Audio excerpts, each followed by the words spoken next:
Hello everybody, welcome back to C&S Corvettes in sunny Sarasota, Florida. This is your Corvette buddy Lyle here to talk to you about more interesting and exciting Corvette information.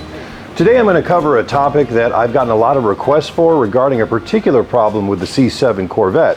But before we get to that, please take the time to like, subscribe, share, do whatever you can with pushing those little buttons under our video to help our channel. We do this for free. We are not paid by anybody to do this. This is something we do out of our own pocket for you guys to help the Corvette hobby. So when you can buy products from us, we truly appreciate it. But even if you don't need products or you just want to enjoy the content, if you can like and subscribe, that really helps us continue to do more and grow the channel for you. So thank you in advance. So today's topic, guys, deals specifically with C7 Corvettes, and it probably applies as well to the C8, but I'm just dealing with the C7s today. So I have been asked by several of our followers and our subscribers online to address the C7 Corvette AFM, or active fuel management problems. As it's not something we deal with a great deal here because we don't do deep engine work at our shop. That's one of the few things we don't do with Corvettes here. I had to actually do a deep dive and do a couple of days worth of research to be able to talk intelligently enough about this issue and how the system works to help you understand it so you can be more educated about the potential problems of the AFM system in your C7. Here's a few of the basics I can share with you. All C7s had the AFM system on them, except for the ZR1. So if you're one of the few lucky people who owns a C7 ZR1, you don't need to worry about this problem at all because that car was so powerful they were like, yeah, I don't think we're gonna need to worry about fuel mileage on this one, mate, right? So the AFM system was meant to provide better fuel mileage. And even at the highest estimates, this system provided a 5 to 7% improvement in fuel economy when the system was active. Well, Lyle, what do you mean by when the system was active? How does that work? Well, I'll tell you. So normally your Corvette engine is running on all 8 cylinders. You got the great rumble, you got the great power. With the C7, they decided to go back to an idea that they tried back in the 80s on the Cadillacs. We call the 864 system, better known as the 86 none system because it never worked really well. Basically, it is deactivating 4 of the 8 cylinders under a light load. So if you're just putting along, on city streets going 35 miles an hour, the system is going to activate, and through a series of solenoids and oil routings to certain lifters on certain cylinders, it basically just shuts down 4 of the cylinders and your car becomes a V4 for all intents and purposes until you tip into the gas pedal and ask for more power, at which point the system shifts off and you get back to full V8 power. So let me explain a couple of the things about this. By the way, the only time you have to deal with this in a C7 with a stick shift is if you actually put the car into economy mode. Other than that, AFM doesn't enter into it when you got a stick shift car. So among all the other problems they had with the automatic C7s, especially in high performance situations, having a stick shift once again seems to be the best option on a C7 for long-term lack of problems. The only time you can turn the system off in an automatic car is when you're in full automatic paddle shift mode. Other than that, this AFM system is going to be intruding on your driving no matter what you do, unless you're always using only the paddles to shift the car, and the car won't shift without your input. This is a big enough problem that in 2021 there was a class action lawsuit filed against GM across several of its brands because they installed this system on virtually every V8 they made, and it is becoming a much larger, much more prevalent problem as these cars age. And I haven't seen how that's going to turn out yet, but it is, that's how big of a problem this is. There's a class action lawsuit on it. The 2 recommendations are, if you want to not have this problem, you can do one of 2 things. You can buy a AFM disabler, a company called Range, R-A-N-G-E, makes a disabler, make a couple different versions of it actually, that plugs in directly to your little OBD2 port under the left side of your dash, and that will basically keep your car from ever going into the fuel saving economy mode. It basically just kind of like the simulators on the F-55 shocks that I've talked to you about before that just tell the system, no, it's all fine. Same thing, it just doesn't allow the car to go into it. Those cost a couple $100. They're easily removable, they don't affect your warranty, they don't affect any other performance. They're a very, very good temporary solution so that you're not constantly dipping into V4 mode. Honestly though, what all of the experts recommend, including places like Lingenfelter, is for the long-term health of your car, they recommend deleting the system completely. And there are kits that are made for that, and we're gonna get into that in just a second. But let me go into first how the system actually works. In your head, I've got some pictures that'll come up on the screen. You can kind of figure out how this system does what it does. So the three main components of the AFM system are the following. You've got the LOMA, or Lifter Oil Management Assembly, which is basically the flat plate that lives between the two cylinder heads in that valley, kind of in the middle of the V of the V8. Now in a normal LS engine or LT engine, that is a smooth blank plate.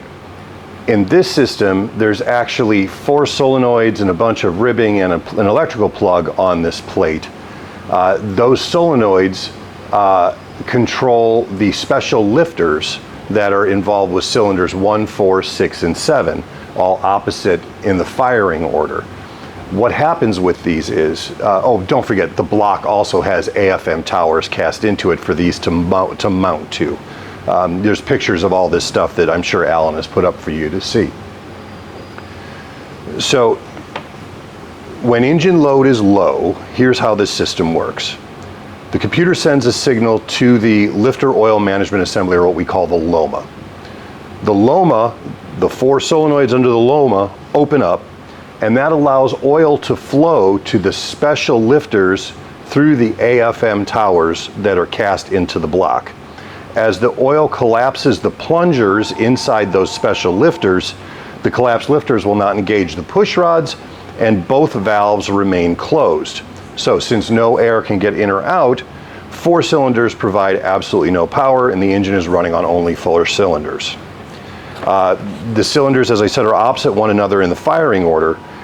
In 4-cylinder mode, they act like air springs. This allows for a smooth operation.